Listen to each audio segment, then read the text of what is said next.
सिद्धांत चौधरी. आत्ता आपण आहोत लोहारा येथील MSEB कार्यालय या ठिकाणी आहोत. पाहू शकता हे महाराष्ट्र राज्य विद्युत महावितरण मंडळ या ठिकाणी लोहारा या ठिकाणी आहे. आणि माझ्या हातात जे आपण पाहताय ते हे लाईट बिल आहे. हे परगारवा येथील हे लाईट बिल आहेत. जे लाईनमॅन आहेत पवार यांनी एका व्यक्तीकडे हे लाईट बिल वाटण्यासाठी दिलं आणि हे लाईट बिल एका त्या गावातल्या चौकामध्ये वट्ट्यावरती एका दगडाखाली हे लाईट बिल ठेवल्याचं आपल्याला पाहायला दिसत आहे. हे माझं बिल आहे. हे सिद्धांत चौधरी हे माझं बिल आहे. मला 3 ते 4 महिन्यापासून लाईट बिल मिळालेलं नाही. आपण लाईनमॅनशी आपण चौकशी केली. लाईनमॅन म्हणतात की वाटतात करतात. आपण त्यांच्याशी बोलून घेऊ. पवार साहेब एक मिनिट.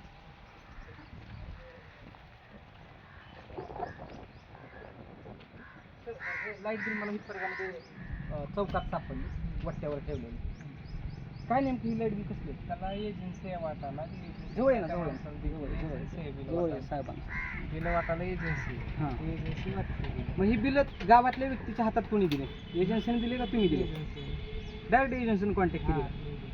मग ग्राही कोणाला धरायचं? एजन्सीला धरायचं का त्या वाटणाऱ्याला धरायचं का तुम्हाला धरायचं? लाईन वाटणाऱ्याला हां एजन्सी किंवा वाटणाऱ्याला वाटणाऱ्याला धरायचं, तुम्हाला नाही धरायचं. 100% ठीक आहे. लाईनमॅन साहेबाचं म्हणणं आहे की मला ग्राह्य धरता येत नाही.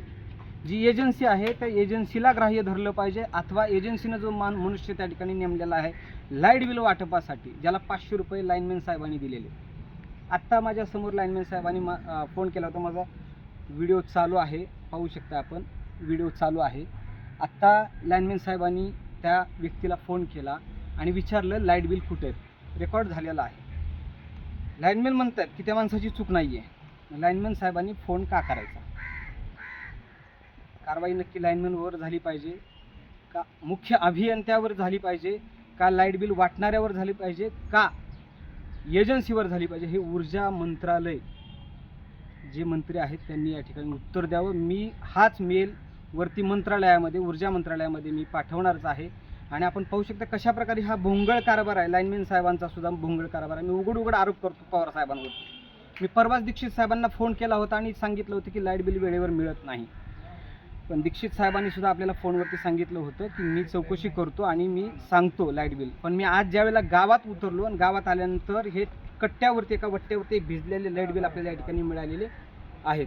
पाहू शकताय. आता ही कारवाई नक्की कोणावरती होणार हे पाहणं सुद्धा आपल्याला तितकंच गरजेचं आणि महत्त्वाचं आहे. दैनिक राज्य लोकतंत्रासाठी सिद्धांत चौधरी, लोहारा, धाराशिव.